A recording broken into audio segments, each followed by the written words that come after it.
نعتبر بين توزلان تخلوان ترهلا حسبنا الله ونعم الوكيل ولا حول ولا قوة إلا بالله العلي العظيم مدد صاحب السيف طريقتنا الصحبة بالخير من جميعات. This tariqat, this way, it is founded on association. Through association, you're going to learn.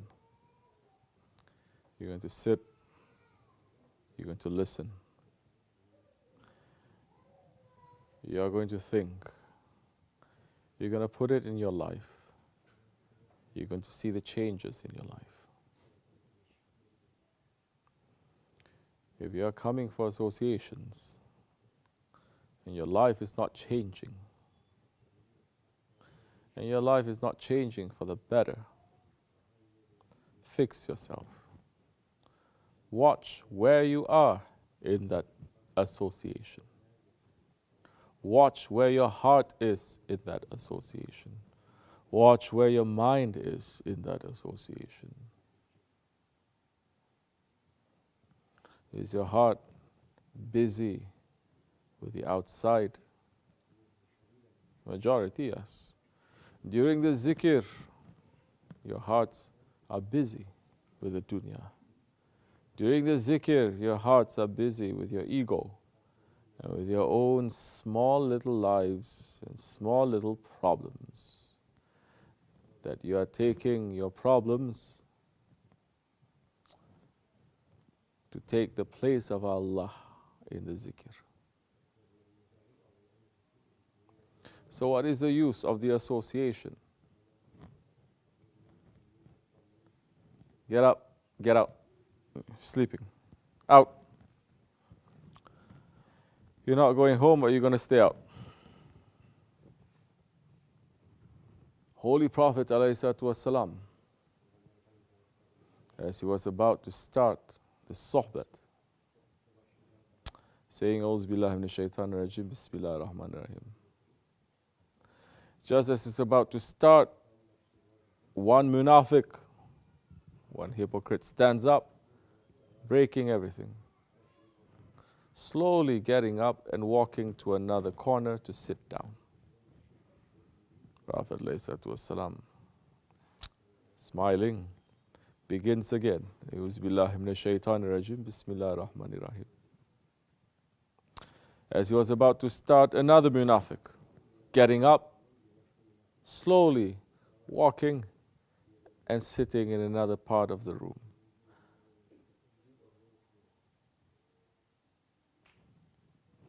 Distracting.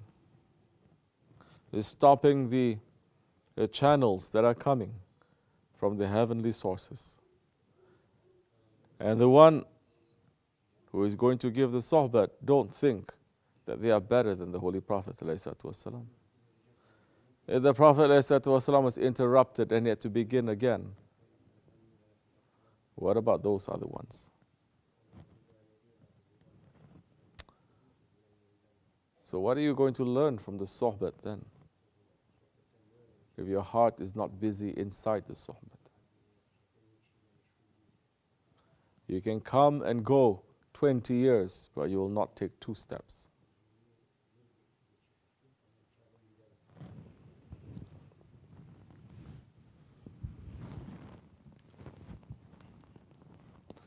Tonight we are remembering the 250,000 Muslims, majority of them Turks. The armies of the Khilafat, that they stood up and they sacrificed their lives for the Khalifah. They were not fighting for Turkey. They were not fighting for Pakistan. They are not fighting for Bangladesh. They are not fighting for Malaysia. They are not fighting for Saudi Arabia. They were fighting for the Khalifah. They were giving up their lives for the Khilafat. The Khilafatul Rasulullah alayhi salatu wassalam. They were not fighting for nationalism, for their own people, for their own tribe. And those who are not going to stand up to defend the Khilafat against the unbelievers, Allah makes them to fight each other and to eat each other as if they are fighting the unbelievers. And you see that happening since the day that Allah subhanahu wa ta'ala had veiled the Khilafat up till today. Muslim nations continuously fighting first amongst themselves. You understanding?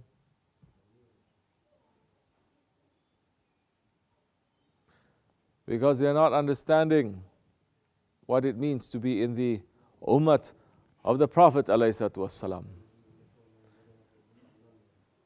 They don't like that kind of association.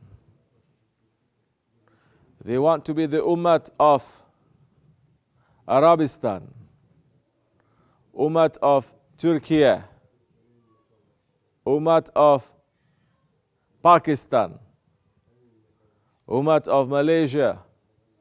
Stay out.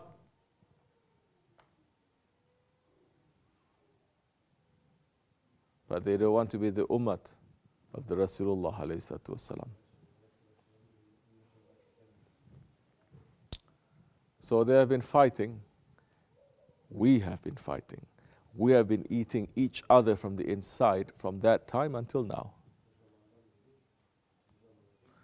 And the majority of the problem comes because we don't understand, we don't want to understand, because we're so busy with our dunya in our own little lives that we're not even taking time to properly remember those who have given up their lives, their properties, their families, everything that they have for us to be able to stand up and to worship. For us, that if it were not for them, we would have lost this Ahl Sunnat Aqidah. Majority of the Muslims not even knowing what is Canakkale. Not even knowing how the whole world came together with the aid of so many Muslims, paying the Muslims to fight against the Khalifah. There are those who tried to stop it, but it was too late. They were tricked. And that battle of Canakkale, which is a very short strip of land that they were defending, that if they had given up from that piece of land, the enemies would have broken through and marched into Istanbul to bring down the Khilafat. Don't think bringing down the Khilafat is just bringing down one man. It means that you have completely destroyed now the honor of the ummah.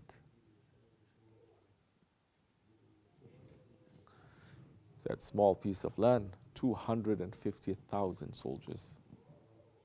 Soldiers, like the Battle of Badr, they had very little weapons or ammunition.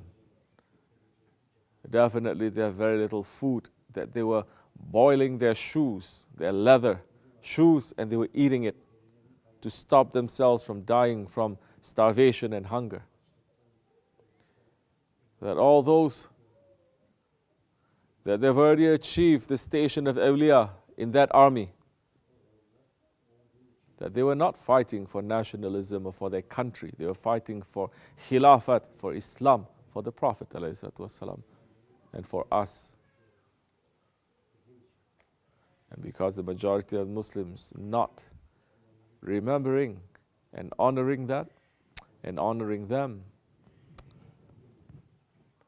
we are punished.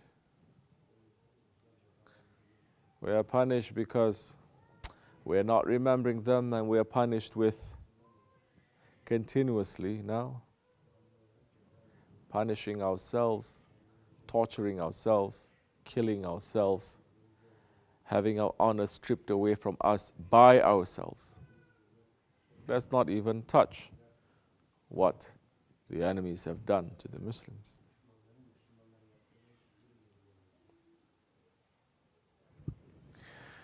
Awliyaullah, Sahibul Saif, Shaykh AbdulKerim Kibrisi Rabbani had said, quoting from Shaykh Maulana, that after the Battle of Badr, the most important battle in Islam, it is the Battle of Canakkale.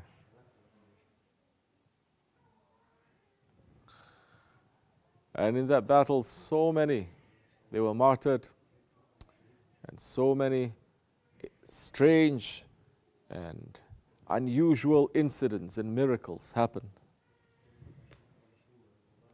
And Allah's favor is shown to those one who sincerely had to give up everything. There were families who had 3, 4, 5 sons that they sent every single son to the battleground to be finished, to be slaughtered, to give up their lives. You should think even for 5 seconds right now, looking at your friend, looking at your brother, looking at your son, looking at your father, and imagining that one right in front of you, dead and being killed. Have you ever thought of that? That your father or your son or your brother right in front of you, saying Allahu Akbar, the blood coming out from them, and they are not fearful, they are not regretful, they are happy to give up their lives for the sake of Allah. Where you think your heart will be that time? Mothers, think. There were mothers there too, who sent their son after son to the battleground, knowing they will never come back. You think you will ever be in that category? Mothers these days, they don't even let their full-grown son to come to the masjid too much, or to come to zikr. You think that time you will have enough faith to say, go my son, Allah will be with you. These are not stories. Islam is not a story. It is flesh and blood and tears and sweat. And a great debt was paid for us. And all we have to do is to remember. So remember. Put all our selfish desires aside, our small little problems aside, and remember those ones who have given up their lives for us.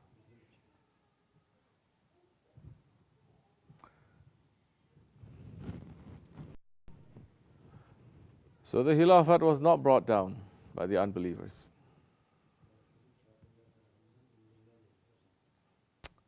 You will see never in Islam, never in the history of Islam, that the unbelievers defeat the Muslims 100% totally by themselves. You will always see the defeat happening because of the betrayal from inside. Because of the betrayal from inside, from their own Muslims. Don't point your fingers to unbelievers. Don't point the fingers to shaitan. Inside, our ego is the greatest betrayer. How? If you are not going to understand the ego, you will understand at that time the characteristics of a betrayer. So the Khilafat was not brought down by the unbelievers, but it was brought down by betrayal inside. Those ones who were inside the Ottoman bureaucracy.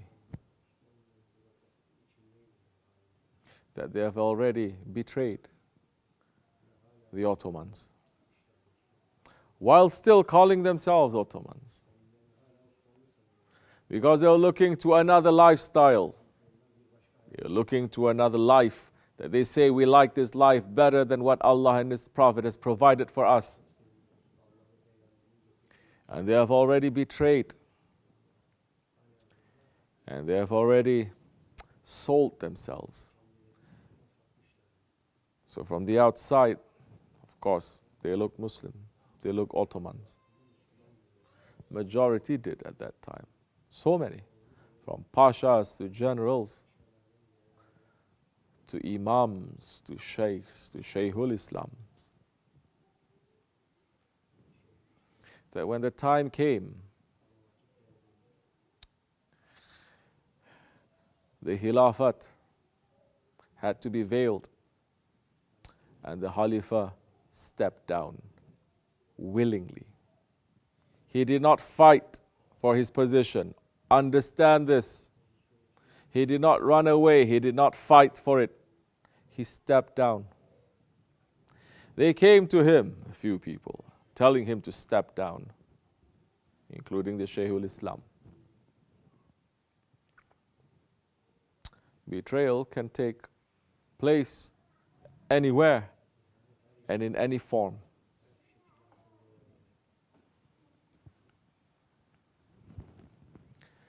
The Khalifah considered it, thought about it. But the Khalifah, Sultan Abdul Hamid Khan, Jannat Mekan, he was a wali, awliya of his own right. And the hadith of the Prophet ﷺ, that is speaking about Khilafat, and when the Khilafat Khalifa should step down, it spoke to him and he understood it. That hadith is explaining, when these things happen, when these signs are shown, step down. Voluntarily he stepped down.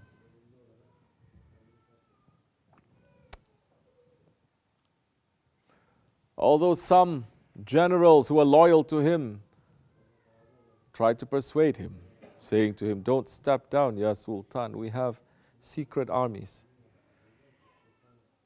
that we may be able to take control again. He said, no, my son, time has come for me now, for the next stage that is going to happen to this ummah.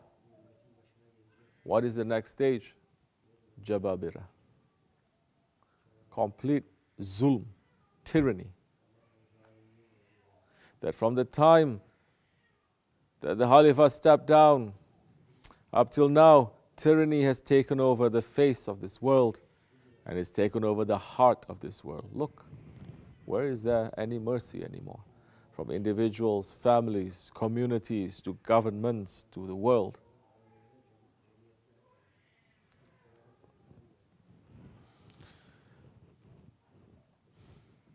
So he stepped down.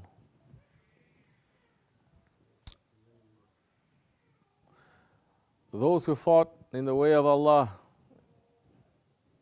they have already won. Whether they live or they die, they win or they lose the war, they have already won. Look over here. Look over here. Turn this way. If you are tired, go sit down over there. Stretch. Stay over here. Women's are over there. Sit down. Comfortable. Yeah.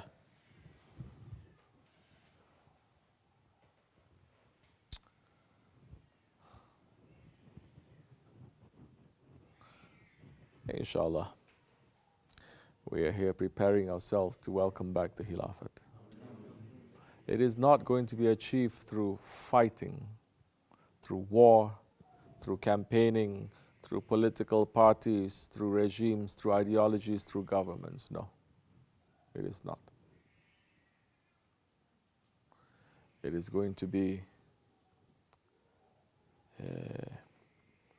sent to us in a spiritual way that the Ahlul Haq, they will understand it. Prepare yourself for that, inshallah. May Allah accept our faith, our worship, and our service. May Allah bless the martyrs of Canakkale and all those ones who have sacrificed their lives in the way of Allah, from the Battle of Badr to the Battle of Canakkale to today, those who stood up to fight for truth, and they have sacrificed their lives. May Allah raise their station. May they give their support to us. May we never forget their sacrifice. May we always put their sacrifice next to what we have and what we're asking, so that we know what is truth and what is falsehood. For the sake of the Holy Prophet ﷺ, his family, companions, and our Grand Shaykh and our Shaykh al-Fatiha.